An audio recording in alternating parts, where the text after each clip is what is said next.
अस्सलामु अलैकुम दोस्तों, मैं हूँ आपकी दोस्त जैस्मीन और आप देख रहे हैं MK स्टोरीज चैनल। अगर आप हमारे चैनल पर नए हैं तो प्लीज़ लाइक करें, सब्सक्राइब करें और बेल आइकन का बटन दबाएं। शुक्रिया दोस्तों, मैं लाई हूँ कहानियों की दुनिया से एक नई कहानी। बूढ़े बादशाह का अंदेशा, तीसरे किस्त के साथ।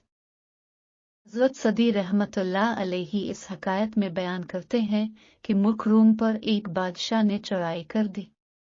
लड़ाई में इसका पलड़ा भारी रहा और उसने जब मुल्क रूम का काफी हिस्सा फतह कर लिया तो मुल्क रूम के बूढ़े बादशाह को दिन रात ये अंदेशा सताने लगा कि वो तो बूढ़ा है, चिराग सहरी है, किसी वक्त भी बुझ सकता है, लेकिन इसके बाद इसके बेटे का क्या होगा? वो तो इस काबिल नहीं कि मुल्क के बच्चे खिंचे हिस्से को दुश्मन के दस्त बुर्द से बचा सके।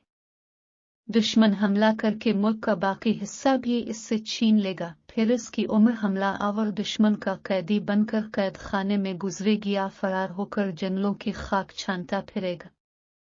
ये अंदेशा बूढ़े बादशाह को अंदर ही अंदर दीमक की तरह चाटे जा रहा था कि अचानक एक दिन इसकी मुलाकात एक बुजुर्ग से होगी। इसने रोते हुए बुजुर्ग को ये हालात सुना। बुजुर्ग ने बड़े गौर से बादशाह की बात सुनी और बोला, ये बादशाह, इस दुनिया की हर चीज फानी है नाम अल्लाह का, लोग आते हैं चले जाते हैं, फानी चीजों से दिल ना लगाओ। तुम्हारी उम्र का चिराग बुझा चाहता है, अपनी आकिबत की फिक्र कर रह गया बेटा, तो अपनी फिक्र आप करेगा।